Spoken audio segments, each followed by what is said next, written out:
Oh.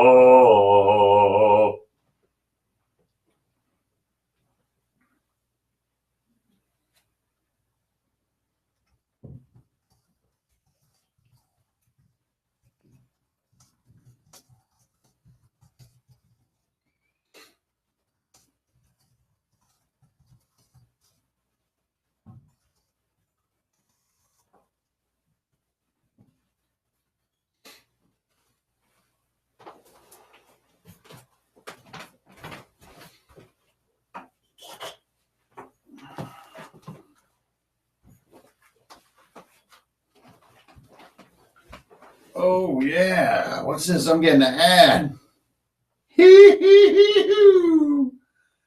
Oh, what's up, y'all? I got my salad bowl helmet on my head. Oh, oh, oh boy. All right, let me try to get that laptop out your way there. Let's do a sound check. Can you guys hear what I'm saying? Because it's probably going to be something. I'm probably going to say something. Whew. Anybody here? Yeah. Is my audio working? I can't even tell. I've got a salad bowl in my bowl. All right. Hey, Cyrus Draken is in the place to be. Greetings, programs. Welcome back to Drunkards and Dragons. We're live and direct, Dick Clark style, up in my lonely little room down here in the mines. And it's Tuesday night. That means it's a school night, so it's beer only. But make sure you're well stocked. Got a nice, tall, frosty Miller over here, and looks like a couple of Fremont with some squid ink on them there. Right. Don't put squid ink in your beer. It does not help. It's a little cult move pro tip. Well, welcome, everybody. Nice to have everyone kicking it in the room before we even get started. That is fantastic. There's like 375 people in there, so that's killer. Welcome to Tuesday night. I hope you guys are having a good week so far. What the hell are we talking about tonight? Well, I've been balls deep in a squealing pig, not in a squealing pig, in a bunch of cool projects. One of them is a squealing pig.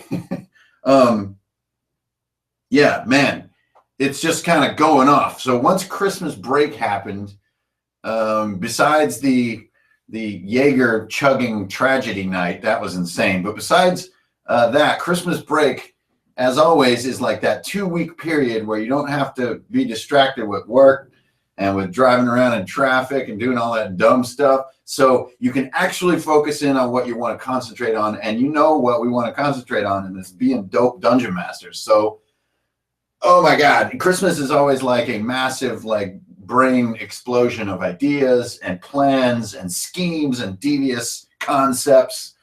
And the DM's sadism rises once again. So since then, I've just been trying to deal with the torrent of rivulets of cascading imagination. And of course, drinking healthy amounts of beer. So, oh, hey, sweet. Jason Contunio.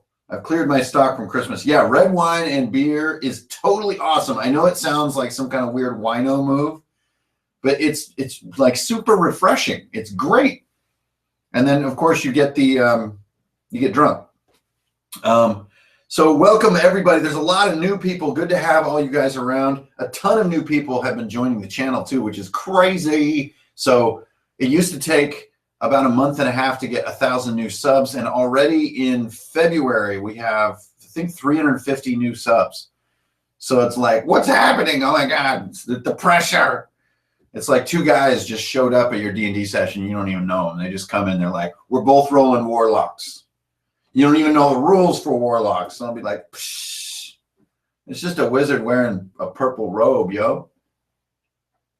And then that little Gelnar guy that jumps around with the floppy ears and shit. That's all I need to know about a warlock. No beer, as I am sadly underage. That is super sad, millionth hobbit, but good to have you. Okay, guys, so what are we going to talk about tonight? You may see a little bit of terrain sitting over here in the background. This is from a video called Egg Hunt that I just shot yesterday. just about using circuitry in your boards. And I think it's a fun place to get started tonight about let's get these brain cells churning before we drink too much. And we'll just talk about hell, whatever the hell comes up. So please feel free to ask any questions you can think of. If you want me to notice, like put it in bold or something, because I try not to stare at the, you ever see a DJ who just like stares at his laptop the whole time? It sucks. So I try not to look at the laptop all the time. So, hey, yo, Raphael, what's up, dude? Welcome to the show. What the hell does circuitry have to do with Dungeons and Dragons, you ask? That's my first subject tonight. Circuitry is not just the art of conducting electricity, my friends. It is the art of conducting players. So we've been talking a bunch about using architecture to draw players, to steer them, to repel them, to block them, and to free them, and so on and so forth. If you start thinking about the movement spaces in your boards as circuitry, as circuits that need to be closed for the flow to go freely, it can give you a lot of guidance, because you know how brutal that moment is. You open up your book, you're drinking a beer, you're like, man, I want to make up some D&D right now. I'm gonna make an orc cave. And so your pen comes down onto the paper in slow motion, lands on the paper, and nothing happens. That's a brutal moment. That's the blank page syndrome, as it's been called. So I'm always talking about methods to beat that moment, especially if you are trying to maintain creative endurance, which means you're constantly innovating, you're constantly creating more content, you're constantly pushing it, and you're not freaking tired, you're loving it. How do you maintain that endurance? And that's why I think about these blank page tricks a lot, because I think creative fatigue takes its worst toll right at that moment when that pen hits that paper and you know you're into it and you're enthusiastic, but you just finished 2 years of adventures. Like, what the hell are you going to do next? Usually your brain does not have the answer, and you're just going to have to accept it. Your hand has the answer. Now, I know this is weird, but this is where circuitry comes into play. So I don't know if you guys can see very well, but I got my 3x5 card here now. So when I'm thinking about a map, I always think in a box for starters. I know that dungeons aren't always boxes, but if you think about circuitry, it can teach you to keep openings in natural places. But to keep things interesting, so if this is my circuit, and let's say this is my ground and this is my current. So ground is where players enter, current is where they leave. I want these nice channels that are going to make sense, right? I want these channels that can flow like that. I want to go up, ooh, hey, there's a big area. This is where this is probably going to happen. So your line that you're tracing, that's really just the line of where the player current is going to conduct through the circuit. The wider the space, the less cluttered, the more current, the more players are going to want to move through it. The narrower, the more cluttered, the more scary the space, the more they're going to hesitate, and the less players are going to tend to go through it. So the whole concept of circuitry is drawing it. So if you want players to be in a space, you want high conductivity. You don't want a bunch of clutter. You want a friendly space with straight edges. You want a nice, clean, it's just like water. If water will flow right through it, so will players. If you want to make them slow down and you want to make them think twice about even going in there, the walls are zigzaggy, there's clutter, there's spider webs, there's like an eyeball hanging on a rope. I don't know why there's an eyeball hanging on a rope. I'm sorry, I took it too far. But an eyeball hanging on a rope is a perfect example of a thing that will reduce player conductivity or player current. And this is how you can control your circuits. So a single throw or a double throw switch. A switch in this mindset is a door, right? When the door is closed, the circuit is open and you can't conduct. But once that door is open, the circuit is completed. And you can also think of bad guys as conductivity, especially something like a goblin horde, right? They just move in this rolling wave of goblins. They're all biting each other's arms and freaking going nuts. It's not like they fight like a trained army. They're just bonzo. They flow like water. So through big spaces, a lot of goblins will pour through. Through narrow, zigzaggy spaces, it's kind of one at a time, just like the hot gates in 300, right? The hot gates are a perfect example of using conductivity to control military power. And the same principle applies to moving your players. So I did a board just for this concept called Egg Hunt. And yeah, Ohm's law, exactly, man, awesome. Resistance in Ohm's law is the concept that's useful there, Matt. Same concept. Resistance equals how much current can freely flow rather than being ground down and slowed. And that would be like stairs, zigzagging, traps, nails in the walls, eyeballs on ropes, you know, monkeys with no arms, you know, stuff that makes you think twice. So the Egg Hunt map was also really fun to make a room design video for, because we just played the map a week ago in our new prototype group. So we have our D&D 5th edition group that we play, which is just in epic, crazy Superland. But then we've also formed a new group where we're prototyping our own custom RPG. So we're going to try to step up to the custom RPG game. I know it's a big game. There's a ton of super brilliant people making awesome RPGs, but I kind of don't care. I'm not here to compete with competition. I'm here to just have fun doing it. And anybody who's a long-term dungeon master knows that nothing's more fun than just making your own system that fits your own style, and more importantly, the style of your players. So that's what led to the whole kind of circuitry mindset. Is the Cedric Antunes. On the live stream, I see the chat right as it's happening, but the video is like in the past by 5-10 seconds, so that's really weird. So I just tried. I don't want to look at my ugly self anyways.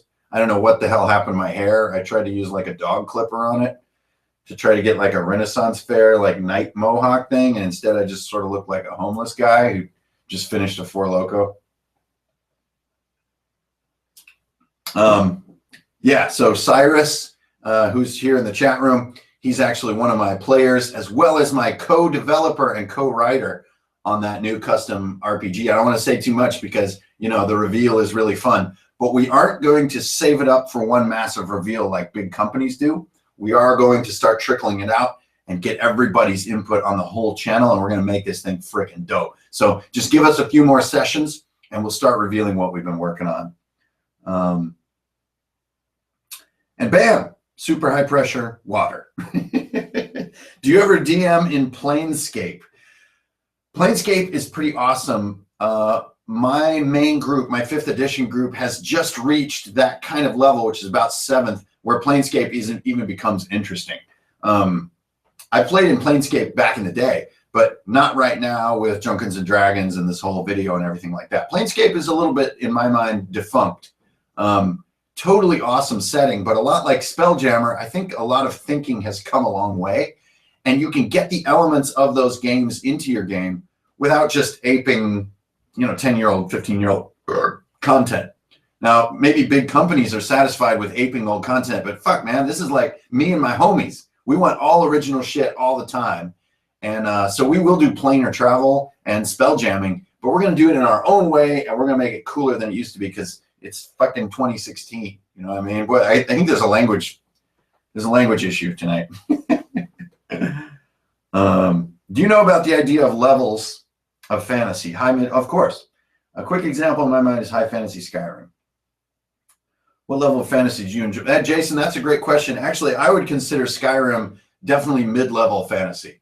Skyrim does not have any flying galleons, other planets, other dimensions, other planes, or anything really even as exotic as like a Remoraz or an Aboleth or a Gibbering Mouther. So Skyrim, I think, is very midline, very sensible. I don't know what the hell those cat people are doing in that game. That is just freaking bizarre, but very midline.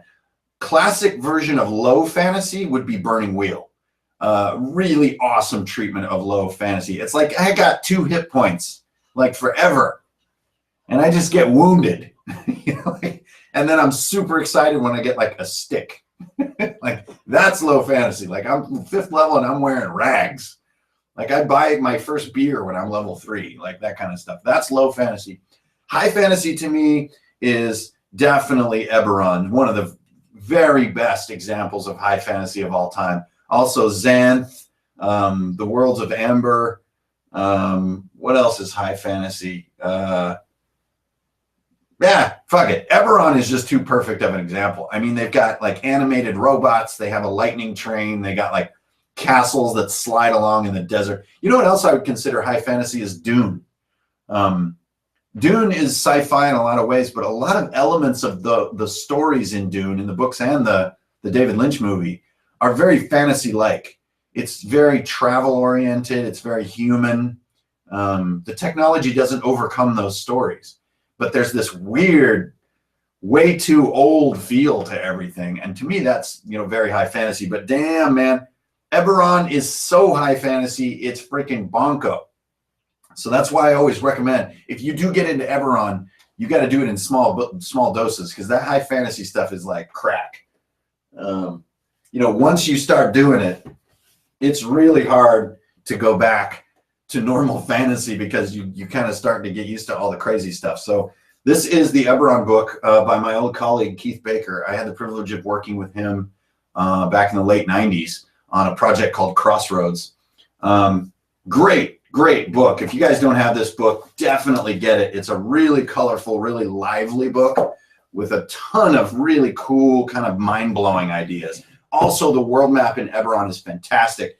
They have a great area that I still use in almost every campaign I do, called the Mournlands, which is a place that's been warred on so long. It's kind of like the Dead Marshes in Tolkien, that there's all these weird aberrations that have formed there and piles of corpses that have formed these things. Anyways, Cyrus Draken can tell you all about my carrion crab. And the carrion crab is a creature that came right out of Eberron. So, holy shit, Ian Hogan is here. Oh! How much have you thought to give to your NPCs, cultures, history, and non-dungeon locations in your world? Asks M. Cornwall. That is a noble last name, my friend. There's a long lineage of warriors with the last name Cornwall. Which maybe they're just mad, because they're like, break through the Cornwall into the Flower Fortress. It's Tortilla Kingdom. Anyway, thought to things outside the dungeons, NPCs, cultures, and history. Well, M. Cornwall, again, my players, if they're in the chat room here, can testify. I really like to put a ton of work into the mechanical detail and craftsmanship of our encounters and the sequence of encounters and the way that the story unfolds. And so often I just want to save time on a lot of those exterior components. So right now we dwell in a super freakish version of the Sword Coast, but we've kind of done our own thing with it. But it lets me get a great map, get all my old knowledge about that area, because the new 5th edition Sword Coast is very undetailed, but there's lots of great resources in the past about it. So if I'm drawing a little bit of a blank, I can go to it, like Lork, the silver mining town, and Dawn Pass and Edgewood, which those of you who have been watching the channel for a long time know. All those locations come right out of the Sword Coast. It's just we spun it quite differently. We came out of the Underdark in Edgewood and came up over the pass, and anyway, it got crazy. But generally, I don't put a ton of work into that stuff. NPCs, I do put a lot of work into. My NPCs are family members. We had a great NPC named Lord Rel, who I thought was going to almost become a member of the party, and he wound up getting weekend at Bernie's in a siege engine and sent into an explosive death that defeated an entire legion of Lord Soth's army. So those of you who know Lord Soth, this is the way that I kind of bring elements from different eras of D&D, and is I just have certain things that I love, and they're in every damn campaign. So I don't put a ton of time into the exterior stuff, just because there's just been so much over the years. It's really easy to just be like, oh man, that there's that town I wanted to, the Masked Lords of Waterdeep. I always wondered what that would be and how I can kill them. Maybe they're like Vega from Street Fighter or something. Lord Sots. So I hope that answers your question. I guess the TLDR on that is no. I don't put a ton of work into NPCs, cultures, and languages and stuff like that. If you look in my DM's journal, there's a ton of shit on that front, but it doesn't find its way into the game too often. And that's cool with me. And so I'm here for the whole deal. Do you use something like Obsidian Portal for campaign management? And what do you recommend? Oh, you mean Obsidian Portal from Dark Sun? Damn. No, I don't use anything for campaign management. I use a book. I use a blank journal book, and that's all I use. Lately, I've been using 3x5s a little bit just for drawing fun. But I don't use shit. I don't use any software. I don't use a DM screen. I don't use the DMG. I do use the Monster Manual. I think the Monster Manual is the best thing that Wizards makes. Every edition, the Monster Manual is the shit. And I think it's the same with Pathfinder. The bestiaries in Pathfinder are the best part of Pathfinder. Honestly, you can't have enough bestiaries in your bookshelf. It's just always useful to have something new to show players that they can kind of guess at. And it's also great to have classics like Displacer Beasts and stuff like that. So Monster Manual and a blank journal. That's all I use to do all my stuff. I think you would love Palladium. Fuck yeah, I love Palladium. I haven't played it for a long time, but it was one of the first games I played back when I was kind of transitioning from GURPS into other games when I was in high school. And I thought Palladium was friggin' awesome. I liked it better than Middle-earth role-playing, which was a great setting and everything, but that whole percentile system just blew my brain. Hey, somebody's going to be a GM in 2016. Adam Bennett. Right on, dude. Go get that shit done. Holla at a fool. Make a bunch of mistakes. You'll look cool doing it. They called him Glovebeard. Oh, yeah. Glovebeard is room design, right? That's when I show you my ridiculous little lair. How does he come up with this shit? Maybe you are high. The odds are good. The odds are high. Oh man, you can really taste the Miller. Oh, here's a fun one. Are there pitfalls of ancient mythology integration in your game? That's from Ripplerber. Are there pitfalls of ancient mythology integration in your game? Yes. Yes, there are. And I think you probably intuited that already by the tone of your question. So it's like, yo, man, I want Medusa in my game. Right? That's cool. Put Medusa in your game, but I think it pulls you out of the moment. And for that reason, I think it's a massive pitfall. It's kind of like having, he's not as cool, but like Mickey Mouse in your game. It's like having Ash from Evil Dead in your game, right? Ash is totally cool. Everybody loves that dude. Everything he does is funny and cool. But if he appears in your game world, it kind of demotes your players to being like anonymous turds. And it breaks that fourth wall so hard and fast that it's just like makes your head spin. So what I would do if you're wanting to get that ancient mythos feel is find the monsters, creatures, and stories that you want from ancient mythology, change the spelling, and then spin it. So let's stick with Medusa. Let's say you want a Gorgon-like creature that turns things to stone, and you want to play on all that, reflection in the shield and hiding behind the pillars and all that cool shit that goes down with Medusa. I would do all that crap. But I would switch Medusa into maybe like a three-headed snake. Get rid of the woman with the bow and arrow, and sure as hell don't call it Medusa.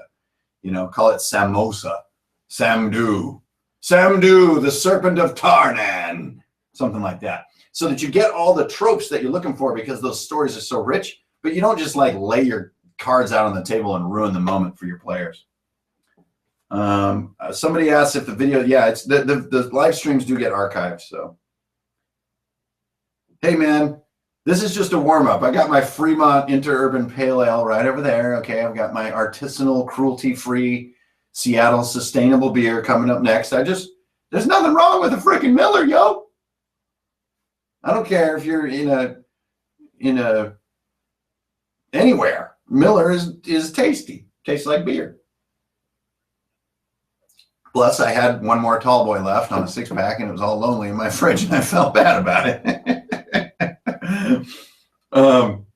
No Jaeger tonight, man. Ixnay on the Jaeger tonight because that was intense. I don't know if anybody stuck around for all of that, but whoo, that was crazy. I'm surprised I wasn't like passed out naked on camera at one point. I just lost my doo-doo there. It happens to the best of us, Sometimes it's the end of the year, the druidic totemic equinox is gathering Mahuli energy, and you just start absorbing the Mahuli, and before you know it, you're going crazy. Where's the sign-up sheet to join Hank's game group? Hey, yo, man, everybody's been asking about this. The live streams are really fun. I've been trying to figure out a fun way that maybe we could do a sort of a hangout group that's transmitted. I've seen a lot of people do the Roll20 stuff and hangout groups, but the way the talking is all interrupted is not cool. So I'm thinking maybe that we would designate some chat users as players, and then everyone can kind of heckle and the chat users can interact, but we don't have like a million voices going. So maybe we could actually play through some rooms and stuff. So you guys know me, I'm a super like creative purist. You know, this is not a for-profit venture right here. So the only real commodity that I make doing all this is creative integrity. So there's no way I'm going to compromise the creative integrity just to put a game up on the internet. And I think it's really complex to capture some of the real magic that makes this hobby so cool when it comes to transmission.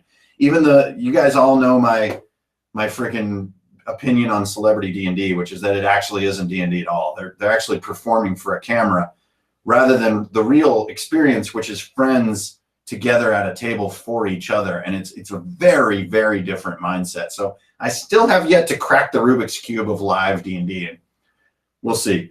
And hidden camera doesn't count. What is the optimal group size? Man, I think if you got more than 5 players, it's a cluster. I think it's that simple. Can you manage it mathematically? Can you keep the night moving? Fuck yeah, sure, why not? But the table gets too big. There's too many snacks and drinks at play. There's too many voices, and a turn takes for freaking ever. Even with the best players to sit through 8 turns, 8 turns could, even a fast turn could be 90 seconds. That's still like 15 minutes. So 5 or less. Ixnay on the ig gray oop grays.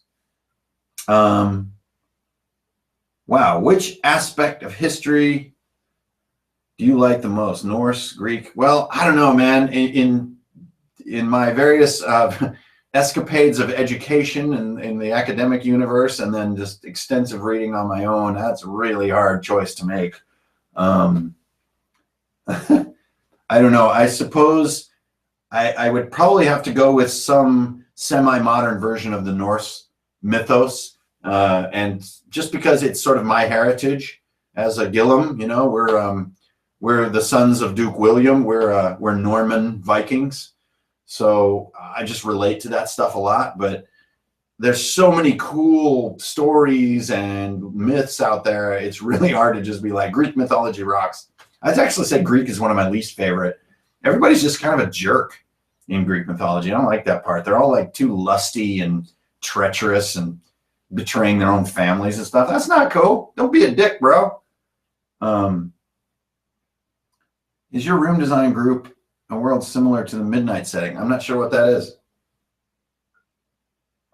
What do your tattoos mean? These are actually the dwarven language of Angerthos Moria. It's also called Cirth, language that dwarves inscribe on the blades of swords. And these are the names of the 2, what I would consider most legendary swords in Tolkien, Glamdring, and Anduril. You know, the foe hammer and whatnot. So, yeah, Tolkien weirdo. Have you heard of the last Renshai series? No, that sounds awesome. Zeus, he will bone. Oh, great. Here's a good one. Here's a meaty question. Oh, blacksmithing over glass blowing anyway. But how do you run large groups of enemies in an effective way? Great question. I'll tell you how to not do it to get started. Don't cop out from the challenge and go Dungeon World on it. In Dungeon World, groups of enemies really don't even get to roll, and they all just they add 1 dice to their damage because they're in a group. Like, I mean, seriously? No. It makes quantity irrelevant, and I can't abide. I understand that Dungeon World is trying to streamline combat, but if you're a dope DM, you can streamline it without just pulling the balls out of it, right? Because you need quantity to matter. How many goblins squeeze through the gap in the iron gate matters, because your fighter is tanking them while your wizard is trying to put the crystal ball into the eye of the statue, right? So how do you manage a big herd? And I would consider a herd over 6, something like that. Now, Cyrus can definitely testify on this one, but we've had some herds of enemies that are very, very large, and we will actually pour things out on the board for them. But let's say you're in a more manageable category, like between 6 and 15.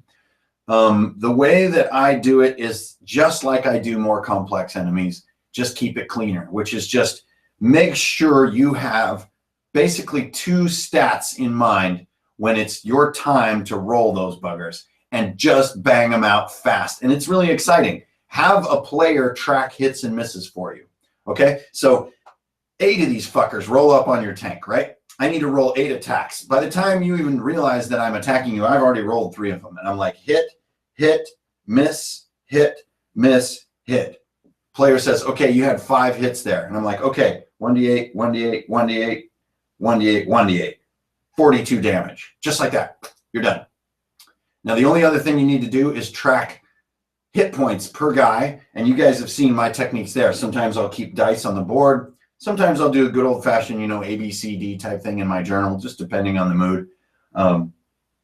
But the key here is all the same. It's just keep it hella simple. Know your attack roll, know your damage, and know where you're recording hit points, and that's it. As for running their behavior, again, super simple. Herds of guys have really simple mindset, and they tend to follow each other like fish. So don't have one guy like untying a rope, and there's another guy over here knitting a sweater, and then some other guy painting a mural, and one of them's attacking the fighter. No, you pick the fighter, it's all in. Okay, then this gives you your final piece. When you're deciding who these huge crowds are attacking, don't be a dick and just say, this fighter, he didn't give me a ride to 7-Eleven the other day, so I'm going to attack him. No, let the dice decide. So if you have 4 player characters out on the board and they're all within range and they're all kind of legitimate targets, I would roll a 1d4 and let the dice decide who the pack is going to attack. That way the players can hate the dice, not you. And that's important because you still have to be their friend when the session's over.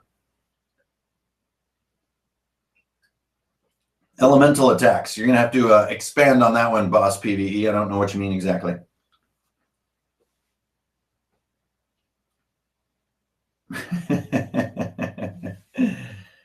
Yeah, dice decision for random target selection. Right on, dude. Hell yeah. Cedric Antunes. Would you mind talking about table setup? Ambience, not terrain. Use music, blah, blah, blah, blah, blah, blah, blah, blah. Yeah. I don't use lighting. I think that takes it too far and it's silly. It's still just a game. It's still a board game.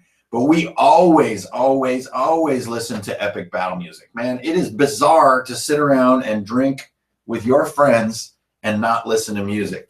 I don't care who you are or what you're doing. Play some damn music. It can be Katy Perry or it can be the Batman soundtrack. Or you could log on and use my hour-long battle music video that I just posted. I would love it if you did that. But the music is the absolute key. And pick your music based on your night. So if you've got a dark, deadly, undead night, pick scarier music.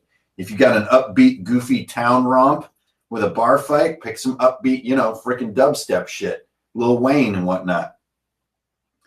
But never, ever let a D&D session happen without music. That's just cruel. That's like pooping without toilet paper. When you say you track HP with dice for monsters, do you let the players see those dice? Yes, I do, but the players, it usually takes them about half the encounter to figure out hit point thresholds on monsters. But I let it, I let it out in the open. So if they do 24 damage to a goblin, that'd be one hell of a goblin, by the way. It'd be more like a hobgoblin. They do 24 damage and then the guy dies. Usually, especially Milo, our wizard, he'll take note of that fact and they'll use that fact to their advantage. And I'm fine with that. I don't play the secret DM angle. I think that's an angle you play when the craftsmanship of your encounters is dicey. Oh, did you see what I did there? It's like, the craftsmanship just isn't that tight. And so you need secrecy to surprise people. And no, surprise is not viable awesomeness. Awesomeness is awesomeness. And using surprise to get reactions in people is like some Game of Thrones bullshit. And that's not for me. Conan the Barbarian soundtrack. Fuck yeah, man. Basil Paul Duras, where you at, baby? Bounce with me, bounce with me. Oh, man, I love that soundtrack so much. They don't do shit like that anymore. What environment is made for Katy Perry? I don't want to talk about it. I had a bit of a, oh, hey, shit, it's fucking Shadowstorm. What's up, Logan? We had a game session years ago where we were in some kind of weird sex trade sort of varmint circus where like there was these otters in tutus and stuff. And man, it got strange. We needed Katy Perry that night. Hey, yeah, Cameron, good to have you, man. I mean, this is it. It's not like there's a lot happening. We're just kind of sitting here, drinking beer. So if you got one, hey, lift it up. Here's my more sustainable, cruelty-free beer. Whoever is giving me shit about drinking Miller.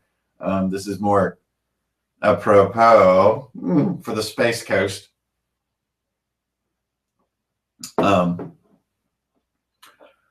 He finally noticed. Hey, man, there's a lot of shit scrolling by down there. I don't know what's happening. I'm talking about important topics of important items concerning various topical importances. Otters and tutus, please, no. Fighting succubi and Raven. Oh, man, Ravenloft, I tell you, what is up with this Strahd book? Do you see the details on the pre-order? This fucking thing is like 60 pages or some shit. Like, come on. DM was blah, blah, blah, blah, blah, blah, blah. Yeah, Eric, I hear you on that one. I had to, well, none of my shit's in here. It's all in the other room, but I had to start hiding minis too, man. I couldn't figure out a good way to hide the minis for the big, like, there's a freaking Umber Hulk. So I made that drawer that goes under my rolling box, and that's been working really good. Yo, Mark Sinkmars is in the place to be. Kaikun, what prep should you do for a homebrew adventure? I don't want to railroad my PCs, but I feel weird winging it. Fucking don't wing it, dude. Winging it is not cool. Winging it is for like Robin Williams and like Eddie Murphy, not for you. You are going to craft an experience. So you're going to railroad them. The skillful and masterful way to do it is to know when to railroad them and when to give them choice, okay? So give them 3 railroads, all right? You're going to choose a railroad, all right? And then you get out your little sand timer, boop, and you say like, yo, guys, you're in town. There's this going on. There's a rumor. You can maybe go up to the mountains, and then there's some weird shit going on in this like cave over here outside of town. You got that long to figure out what you want to do. And then yada da da dee da da dee da dee. And one's guy like, I hate going underground, you know, and all this other shit. They got 2 minutes to figure it out. Once they pick, railroad the shit out of them. Just railroad them, man. Don't worry, they will love it. Now, every once in a while, you want to choose like maybe left or right in a dungeon, but even that can reduce the craftsmanship of your encounters. And again, I gotta defer to my players if they want to sound off here. But some nights we will do 3 rooms and they are freaking railroad 100%. You have 0 freedom. And they're some of the greatest nights that we've ever played because the detail and the craft of the mechanics and how they interlock brings out the best in everybody's role playing. And that to me is the magic. I don't think the magic of the game is choosing left or right, or are we going to go in the woods or to the city? I think that's fun and can be novel. But I really think the beauty of the game is in playing a specific battle board and like getting into it as a team, as friends, as family members, and you're fucking binding together and like self-sacrifice and, you know, impetuous courage and then fear, like legitimate fear. We've had a few times where we've had characters that are paralyzed with fear because the player is paralyzed with fear. That's dope. That is the essence of the game right there. Not like hanging out in your wagon and deciding to buy some rations. And then there's like this guy who wants to, you know, gouge you on sword prices. And so then you get a discount. What game is this? This is Settlers of Catan? Get me out of here. No. That's how you do it, man. So good luck with your group. Railroad the shit out of them, but give them the choice of which railroad they get to do. Because, you know, you still want to choose some shit. I mean, you get to choose stuff on the Mario map. You should choose stuff in D&D. But, man, when you got them in that dungeon, just take them all the way home to Super Fun Town. Oh, man, Twigs is up in there with the emojis and shit. Useful. It seems like a useful mechanic. Yeah, Eye Splice. Man, you got to get one of these little sand timers. They're so useful. There's nothing worse than town paralysis. Oh my God, it's the perdition where D&D players go to die. Need a good demon type, less than CR6 to help some crazy bloodletting on the hunt. A good demon type. That's too funny, man. Get Asmodean on that shit, dude. Or that crazy white one, that Ice Devil. That motherfucker's nutty. What is your opinion on excluding a class from your campaign? If it's Dragonborn, yeah, fuck that. Oh, wait, that's a race. No, I think classes are all right. I don't like prestige classes. I don't like multi-classing. I don't like shenanigans. I like classic shit. You know, roll up with a class that everyone understands, not just you, and don't be all fucking getting custom on shit. Nobody cares. And honestly, it's annoying and slows down the game. So classic classes right out of the book, no weird shit. That's about how I roll. Oh, nice. Cameron Toll. Hey, that's good news, man. Yeah, timers really changed the game. And, you know, people have been doing it way back into the early 80s. It's an old technique. You know, I mean, hell, chess uses it, and it keeps chess exciting. No, chess is not exciting, except that one montage on X-Files. That was pretty cool. Oh, nice. Yeah, good to have you, Logan. Nice to see you popping up. Got that Dig Trio going. Doug Trio, is that what he was calling? Druids were way OP on 3.5. Druids are by definition OP. Here's the thing, man. Classes are not OP. Players are OP. Classes just are. Whatever. It's how players use those classes that give you the OP problem. It's because people want to roll up and they think that's what's cool about their character is damage or healing or being OP. That's a crappy player. Put them in check, take away their shit. No class is overpowered. And man, Cyrus Draken, his character Milo, is the ultimate example of this. This dude has a book that can literally do anything. That's what I told him when he found it. You can achieve anything you can describe with your face.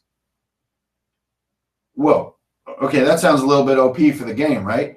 But then as we began to introspect on the subject, you realize that not using it is the joy in the character.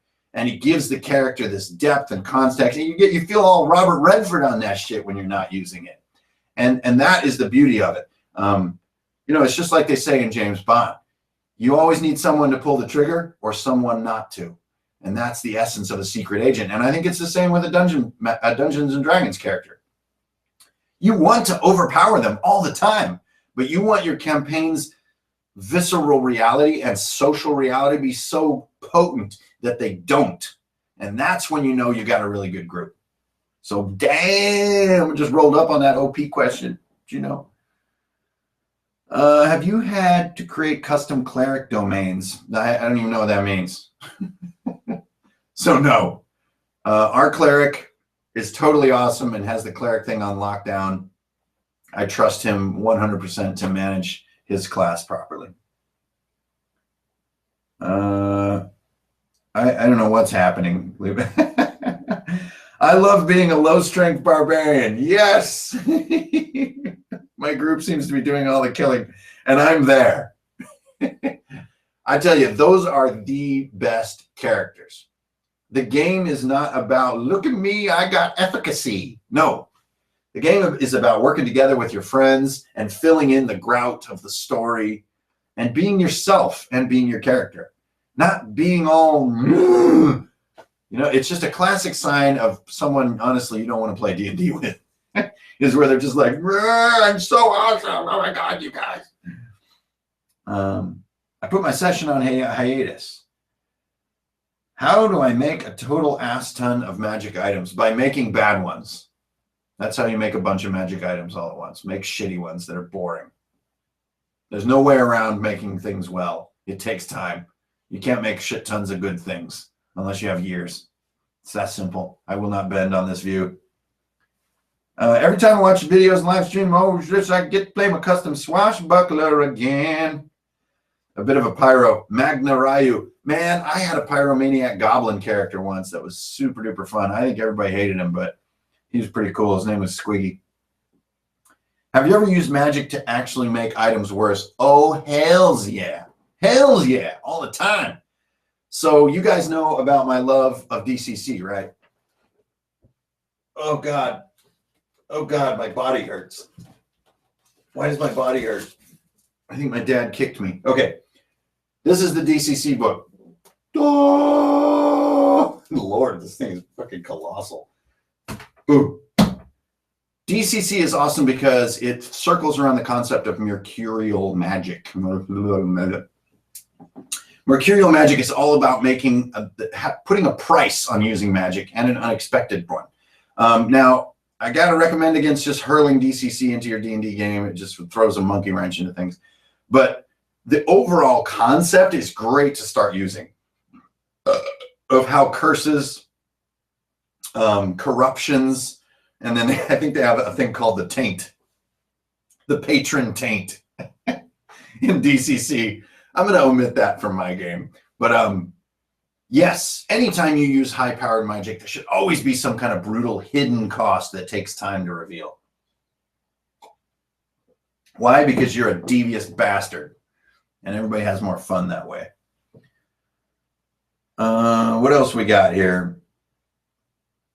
DCC 4th edition Kickstarter shipping. Hey, cool, man. Yeah, way to go. The patron grundle. Is the grundle when you wake up and there's a dog in your crotch? Or is that a grunion? I can't remember. I miss my pyro gnome wizard. Oh my god, gnome wizards. Actually, it was a freaking gnome wizard that killed my goblin. He was invisible, and I threw a chamber pot that was full, by the way, into the room, and a bunch of excrement stuck to the gnome wizard, and in his rage, he cone of cold me into oblivion. It was brutal. Beware the mightiest obtain. Whew, okay, I think, oh no, I didn't catch up. How much time would you say you spend reading non-RPG content for inspiration? Well, just about done with the first volume of Savage Sword of Conan. Actually, I feel a little bit like I got my pants down on this one because lately all I've been reading is RPG books. They're just so fun. It's so great. I can read them in random order. You can kind of bring your own flavor to them, kind of take notes. You know, it's more of a project than it is just reading through a big novel. But I guess the last real novel experience that I read through was probably, God, I am so one-dimensional, was probably the Conan anthology by Robert E. Howard.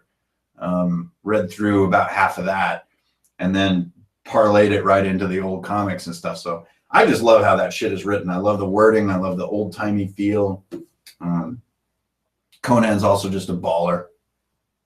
So, you know, you kind of want to just hang out with a Conan. Like I'm going to cut my hair with a knife. Cursed items, boots, spider climb. Nice. Amen, Dark Hill Games. Amen. My favorite is the operatic short sword. It sings loudly when someone wields it. Yeah, I mean, this is a very Dungeon World type premise for mid-level success, which is drawing attention. Drawing attention doesn't seem that bad, but I think with a devious DM, and especially in like a Tomb of Horrors type space where it's like, you know, oppressive silence, drawing attention could be a real problem. Or anything like where they're driders or something horrible like that, like lurking or phase spiders. You draw attention, they just fucking appear, like, or maybe ropers. So like there's a bunch of ropers in the room, and as long as you're quiet, they don't activate. But if the singing sword is like, I want to be in a parade, all the ropers like shoot out their tongues and shit. Yeah, Shadow of the Demon Lord, Insanity Mechanics, fuck yeah, do all that stuff. It's super fun. We just got done with a big despair mechanic thing. It was pretty cool. Honestly, I find emotions and dice don't go together well because it's hard to imagine your character being insane when you totally aren't. And I think it creates a disconnect. But good luck. Let me know how it goes. Post up, all that good stuff. Hi, everyone. The Nerdy Pagan is here. Let me get some chocolate milk. You do that, my man. You go get some chocolate milk. And get some of those Keebler stripes with it, too. Ah, man, that's delicious on a Tuesday. Tasty brews. So, hey, I hope the live stream is working out here. I have no idea what the hell we're doing. It's not like there's a bunch of awesome structure to this, and I'm demonstrating numerous brilliant techniques. A, I don't know any brilliant techniques, and B, I'm neck deep in a bunch of other shit, so all I did was try to figure out my camera and sit down with a beer. You ever considered stating iconic characters and putting them through a tournament bracket? You know, that's how we started Drunkards and Dragons, was take the biggest legendary monsters from the monster manual and PvP them, right? I think a Conan and Cull PvP would be really cool. I don't know. This just isn't a place that I've wound up going. I really think someone out there needs to crack the PvP RPG nut and do it with tons of style. I think TMNT probably is my favorite PvP system. And that goes way back. But I think there's a little bit of a disconnect currently with like the tone of your players sitting down and everybody's kind of like, hey, what's up, dude? Oh, I don't know. Are you going to throw those frost giants at us tonight? I'll be like, oh, yeah, I guess so. Okay, well, hey, let's get underway. Okay, remember last time? That's D&D. And I think it could be a little weird and disorienting to be like, I'm going to fucking kill you, dude. Like, it just doesn't add up. It didn't add up very well in TMNT either, because really group combat is like fighting each other is not a thing that you're like, yeah, this is really a fun group. So I don't know. Someone needs to crack that nut though. Most PvP situations are board games or card games, but for a full-on pen and paper RPG to be PvP, I don't know. I have yet to see it be totally awesome. Sci-fi terrain, modern city, fuck no. Dude, I got so far to go just to fulfill my fantasy that no. I might do some Frazetta sci-fi or something, but I have enough Wild West and modern cities in my actual life. I don't need that. Thanks for the question, though. I appreciate it. But also, I'm terrible at crafting, so there's no way I'm going to make like a little corral or something. It would just look like a Salvador Dali painting or something. Do you have any more examples of circuitry? Oh, man. Oh, wait. Of spell jam. Do you have any more examples of spell jam? What do you mean by that, boss PvE? Explain yourself. Oh, man, somebody's got some meat up in there. Dylan, do that DM thing, dude. That's awesome. Personal quests, only do them if you're playing one-on-one with that player. Never do it while the group has to sit there. Also, I just do all the personal stuff through a Facebook thread in private with my various players one-on-one, so that we don't have to use any game time to do any of that personal stuff. Yeah, and if it's your first time DMing, man, I'll tell you the right thing to do. It's make 2 or 3 simple little rooms with monsters, like a wall, and like a little place to hide. That's it. And like a door on the other end. Don't make the game complex. Focus on the art form of being the DM. Keep those opening sessions just butt simple. It's just like there's some stairs and there's some goblins coming out over there. That's it. What you're focused on as a new DM is like slick, fast gameplay. None of this dreary book-looking crap. Just get it all figured out ahead of time and then just blow their minds up. Even if it's only like an hour of good D&D, they will never forget it. But they will quickly disband if it's like slow and dreary. Just get all that out of your system in your prep and research phase. No dreary D&D in 2016. Oh, Rifts, man. I loved playing Rifts back in the day. You know, that's like still the like the 5th most played RPG in the world, which is crazy. But Rifts is totally awesome. I love the leyline stuff. I love the art is really cool. The whole like cyber leyline weird fucking Terminator shit is totally awesome. Spelled words wrong. Spell jam. That is a mission success. Got that. Drank of the demigods. The dope. Have you ever done a video on how you make your scenes or what you're used? Yeah, Nerdy Pagan. If you kind of look back in my catalog, there's plenty of stuff of how I did my sculpture work and my sponge painting and stuff like that. I honestly, I know a lot of people want to see more crafting videos, and I don't do a ton of them. Honestly, I don't feel qualified to do tutorials on crafting. I'm really new to it, and I just improvise using sort of artistic instinct. And also, there's just Scotty out there just bringing that pain week after week with dope shit. And to make more sort of derivative tutorial videos that kind of draft on him, it doesn't feel that exciting to me. I'll do every once in a while, like my ice one. I was really proud of that because I haven't seen Scotty do anything like that. So I was really proud and excited to get that out there. And I do have a different style than Scotty. I have a much more sort of free-form sculptural style. So I'm happy with all that stuff. But when it comes to doing tutorials, I mean, I haven't been doing craft that long. I've been dungeon mastering since I was like 11. But crafting, I've only been doing, you know, like a lot for only a few years. We always used mainly 2D stuff to play our games. So it's hard to roll up, be like, behold my tutorial. So that's why you don't see a ton of how-tos on how I make all my shit. Yeah, I mean, Decepticam room designs are one of my, I'm really proud of those because they're very mechanical. Anybody can do them with 2D assets or with wood blocks or beer cans. You can get all that gameplay done. And designing gameplay to me is always what I've done in the game that I've been really proud of and been good at. So I think that's why you see more of that in the channel. Thunderbacked Scorn Beast. I have no idea what the hell that is. Isn't someone remaking Rifts? I hope not, because Rifts should belong to the people who made Rifts. I thought I'm getting on my workshop. Yeah, I kind of have a workshop. I have a room that's dedicated to all my crazy. And then I also have my scroll saw down in the basement, so it kind of controls the styrofoam mess. A shop would be great. Yeah, artistic mind and crafting is definitely handy. And, you know, been doing artistic junk since I was a really little kid. So I took to it now. You know, even a blind pig gets an ear of corn now and again. Rifts is moving to Savage World. Oh, that's too bad. I hate pasteurization of creative IP. It's just sad. Everybody's got to acquire everything and reboot everything and redo everything. And fuck you. If Rifts is like not able to be maintained by its original creators, just put it away. It's okay. Come up with your own shit.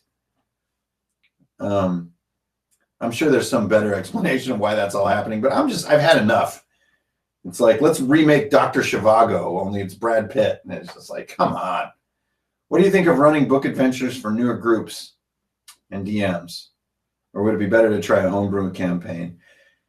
Man, Stroh's 189, dude, I am like hardcore all about homebrew. I think it's actually much more difficult to effectively, quickly, and smoothly run a prefab module.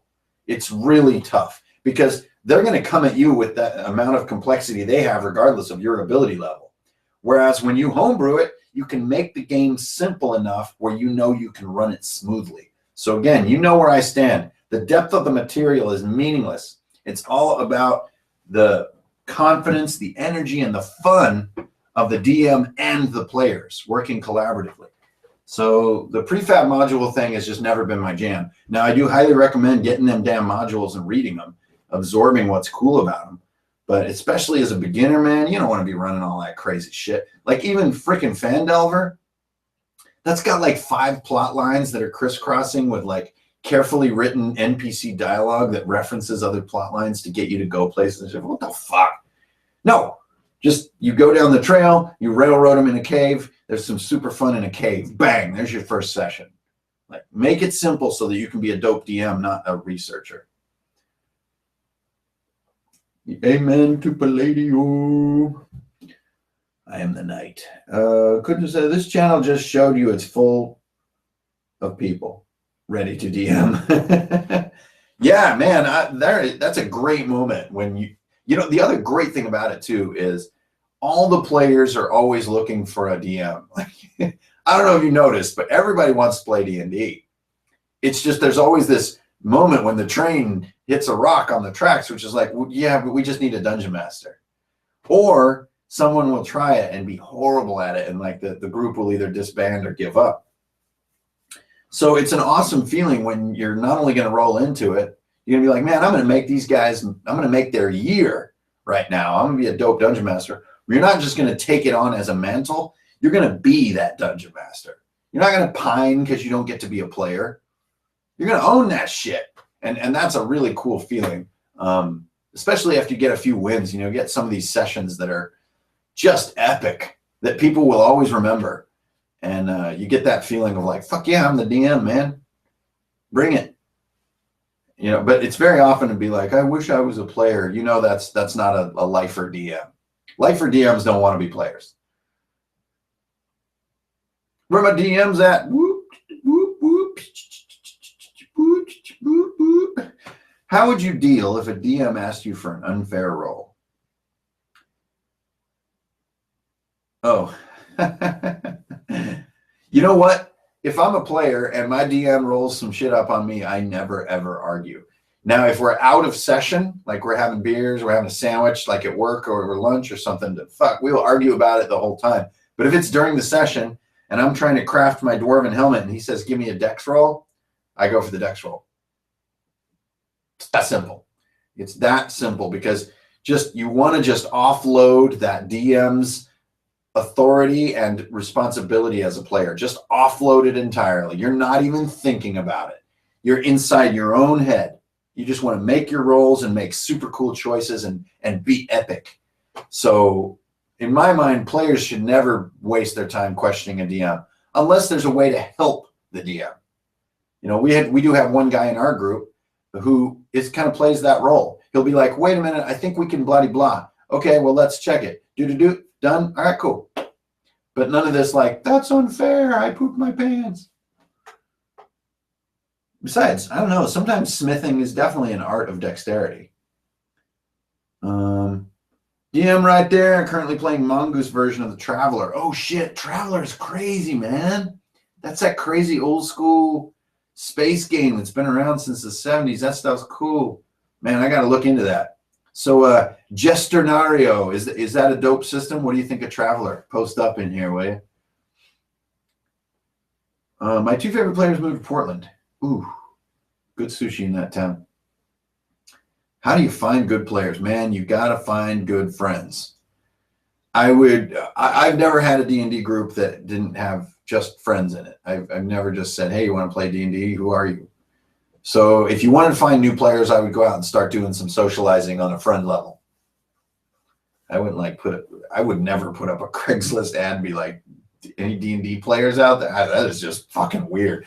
This experience with YouTube is the first time I've ever had this sensation of being connected to such a big community. You know, I'm not like a convention guy either, really.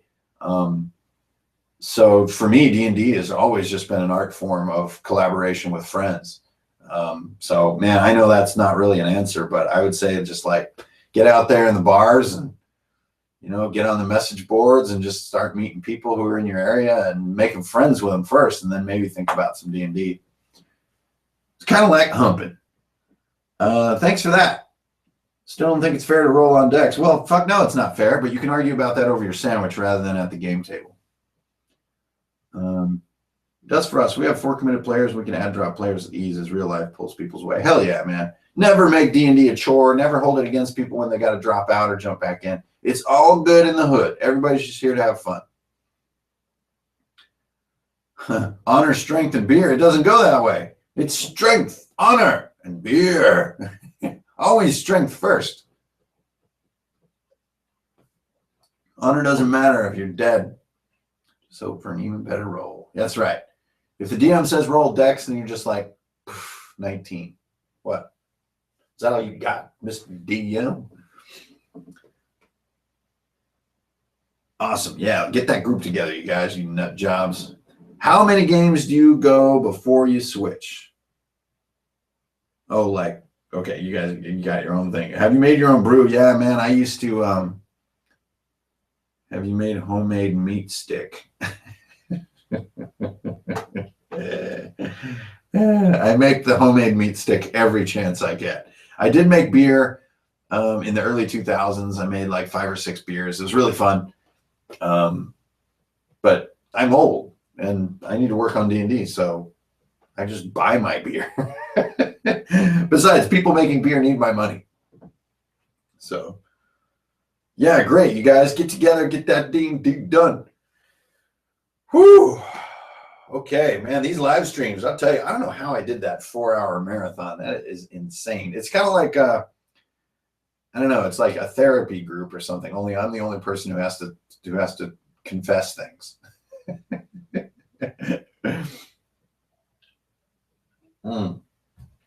So tasty. I hope you guys are enjoying your fermented beverages out there. Yeah, I saw a comment go by. I don't want to scroll. Scrolling is boring. Something about Critical Role.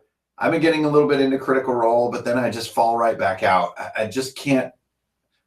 I don't know. I don't feel the soul. I just don't feel it. It feels like people in a sound stage playing to a camera, like doing the things that people that play D&D do. And it's very, very strange. Oh man, Hackmaster. That shit's crazy. It's really cool. I mean, it's a D20 derivative, but really fun tone. And they definitely nailed their name. I mean, according to their content. I don't know, Hackmaster and Basic and other D20 derivatives, even Pathfinder. I don't really go there. One D20 game is enough for me because we honestly play a kind of a derivative D20 game. So I don't know if Hackmaster has, do they have like cool source books or anything? I would love to get those, but I just don't know much about it. I'm a lurker on Hackmaster. I'm really getting interested in dice pool games. I've been interested in them in there before. I loved first edition Shadowrun. It looks like 5th edition Shadowrun is coming out, so that's going to be super dope. I love the dice pooling in Mouse Guard. I think it's bloody brilliant, but there are improvements to be made, and spoiler alert on that one. What is going on? Warhammer, yes, I played a little bit, but it was just too much statistical craziness, and anything with a ruler, I don't want to be involved. How often do you game? We're alternating, so we play almost every weekend, every other weekend on the outside, and then every once in a while we'll have a little bit of the delay. But I look back at the room list that we did in 2015, and it's freaking bonkers. So sometimes we'll play like a long Saturday to kind of catch up or go deep on a certain piece of content. And holy smokes, did we play a shit ton of D&D in 2015. I'm really excited about that. That to me is an achievement. It's like saying we drank a lot of beer in 2015. Hell yeah. At the time, it felt like wasting time, but no, I'm proud of it now in retrospect. Dark Heresy. Oh my goodness. I had a colleague, last year, who was playing a ton of Dark Heresy, and we would geek out like at Subway on our lunch break. He was telling me all about Dark Heresy. I've never played as a player, but he was playing every week and then filling me in on everything that happened. I felt like I was there. It sounds really cool, but the 40K universe is just so crazy. I read the Horus Heresy, the 3-book combo. Really cool in a novel, but it's just a little out of my, it's just a little bonkers for me. It's a lot. A lot of shit going on in that game. It's awesome to look back on the stuff that your group has cleared. Oh my God, it's so fun. Who said that? Oh, Tanner. Yeah, man. That is one of the best feelings. And, you know, great DMs always recap back into the past and have this freakish ability to remember details. And I think that it's a core skill as a DM that you need.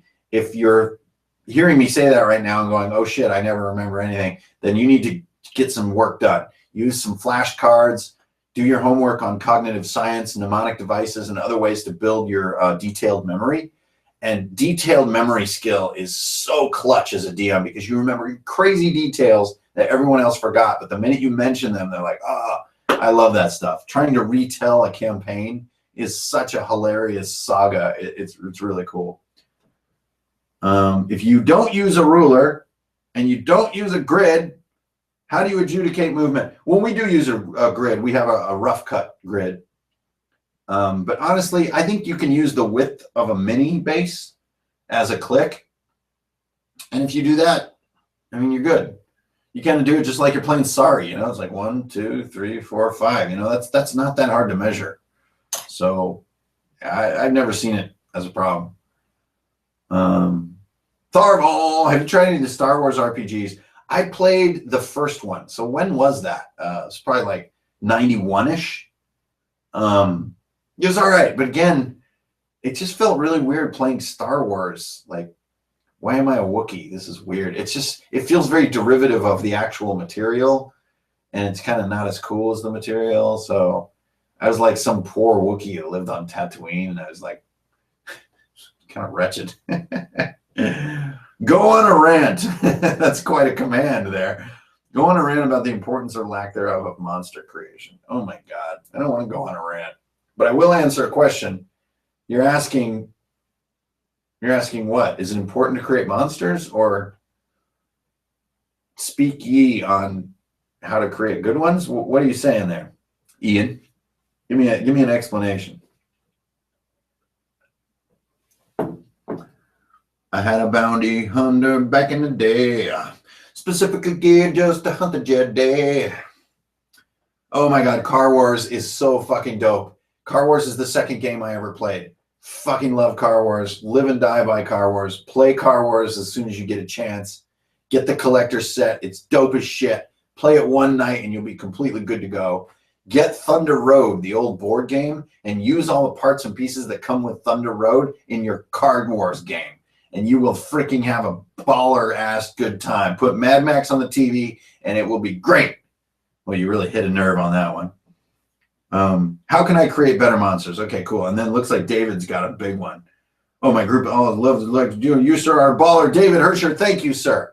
Okay, Ian, how do I make better monsters? Number one, don't use names out of the book unless they are straight out of the book.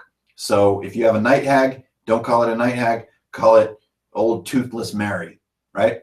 That way you get a unique, specific version of the monster, not some sort of cardboard cast member. That's tip number one. Tip number two, hybridize them all and adjust their challenge ratings before you play. Mix two monsters every time you make a monster. If a player knows what's coming, it's not a monster, it's a creature. And that is a key distinction. Monsters are terrifying in their surprising lethality. You always want it to be a little bit surprising. As far as changing challenge rating before play, everything needs to be twice as hard as what they tell you it should be. I'm just going to go out there and say it. Every monster is half the strength it should be for a good group, because I don't know why. Especially in Dungeon World. Dear God, why are those monsters so weak? I don't know, but I've had enough of it. So there you go. That's, to me, the two big tips. Name them uniquely. Think of them as unique creatures. And second, hybridize and make them fucking super deadly. Boom. That's it. I'm not even going to say more because just focus on those and you'll get dope-ass monsters. Oh, man. How does hunting go in D&D? You mean like hunting for food? No way, bro. That sounds horrible. YOLO, man. No time for hunting. YOLO, as Logan would say. Yo, Logan. What are the biggest mistakes that new DMs make? Man, that's a little too big of a question for this venue, perhaps. But I would say it's all about pace. They fuck up the pace. You do not want a slow pace to a game.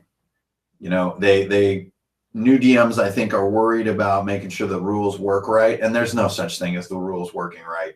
So it just buggers up the pace and people don't have fun and they get the wrong impression of the game. They think that the game is some kind of a clerical chore rather than this crazy rambunctious romp through battles, epic encounters. So new DMs, keep it simple, simple, simple, simple, simple. Hunting survival check's done. Hey, all right, Eric Sheely, you're out of here. I'm going to get out of here pretty soon, too. There's been mixing of Lovecraft and Conan. You ever do that? Cthulhu? Lovecraft and Conan come pre-mixed, man. That's a boxed cake mix right there. Like Robert E. Howard and H.P. Lovecraft were collaborators, friends, and correspondences with each other. Corresponders. They totally work together. And the more you know about Conan, the more you see elder gods and weird ruins and tentacles and strange carvings that make you go crazy and all this kind of stuff. Now, H.P. Lovecraft didn't quite take so much from Robert E. Howard because I think he was the superior writer. So you don't see a lot of battle axe Cthulhu, but Conan is heavily, heavily influenced by Lovecraft. I think a lot of actually the pulp writers of his day were heavily influenced by him, and they didn't even predict how crazy out of control his influence would eventually become. But yes, those things go together like peanut butter and jelly, man. They're perfect together. And I think even like a witchcraft type genre goes really well with the Lovecraft element being the kind of the behind the scenes bigger power. Obviously, any horror game is going to be enhanced by Lovecraft reading. And then I think there's a sort of a splinter genre, which is like Hellboy, which is a fantastic treatment of Lovecraft in a more lighthearted way. That's really, really fun. Hank is leaving. Yes, that's right. Cedric Antunes. I'm going to get out of here by about 9:30 because I got to keep it on the straight and narrow. You know what I'm saying? None of that.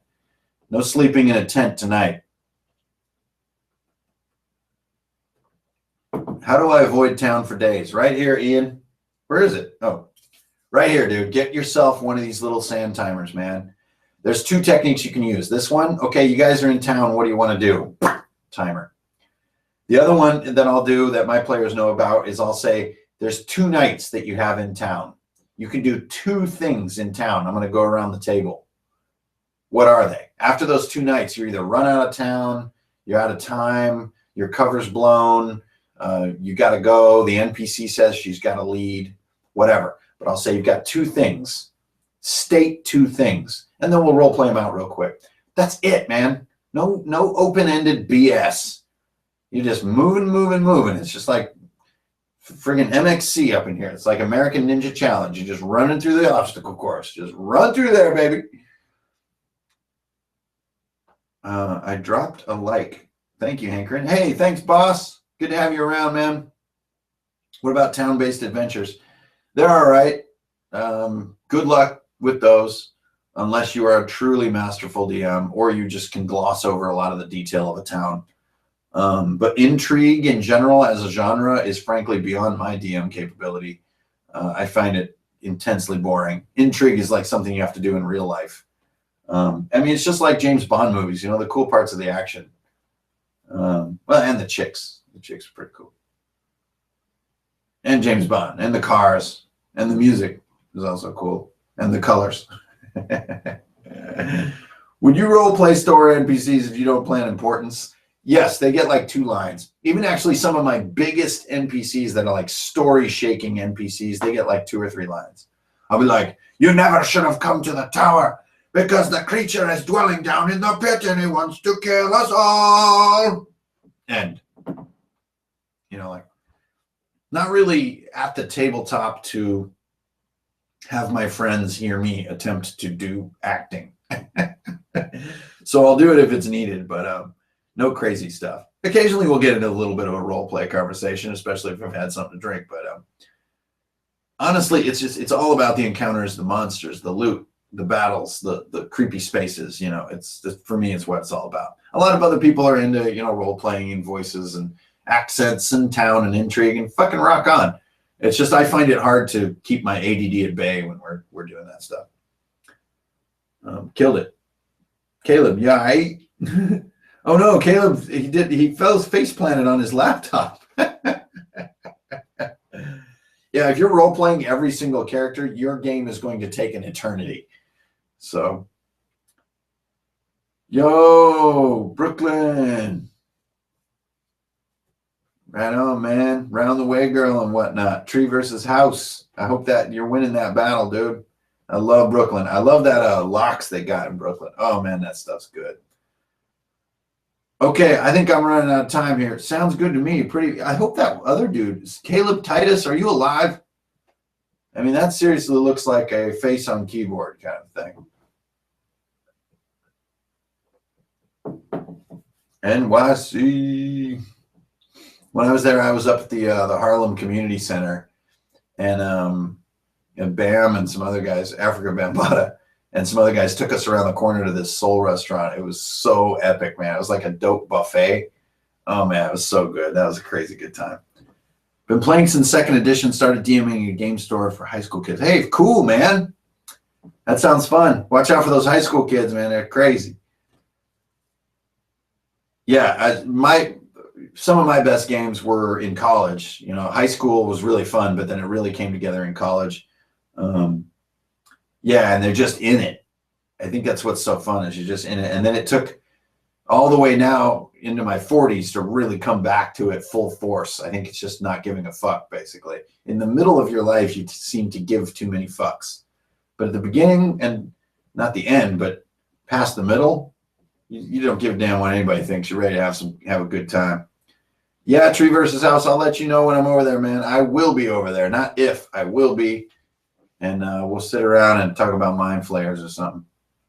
Yeah, Decepticam, peace. Thanks for showing up, everybody. I think we're gonna yatahe, as the Navajos say, and we're gonna cut it off.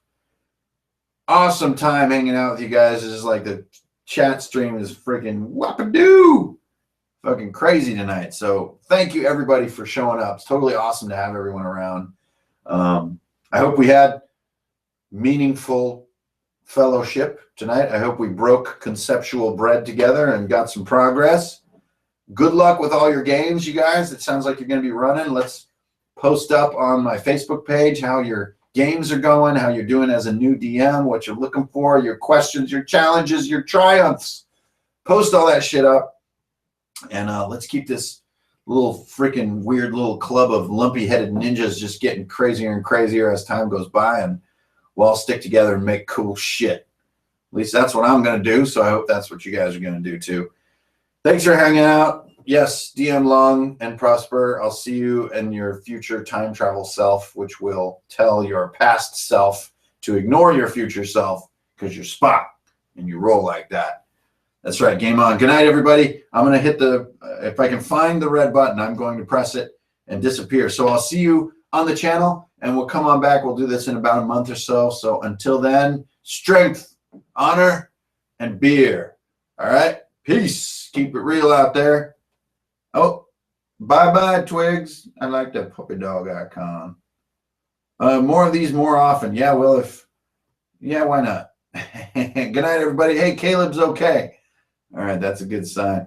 Okay, you guys, I will see you around. I'm out. Oh, wait, is that the actual button? Oh, I think the button's over here. Here it goes.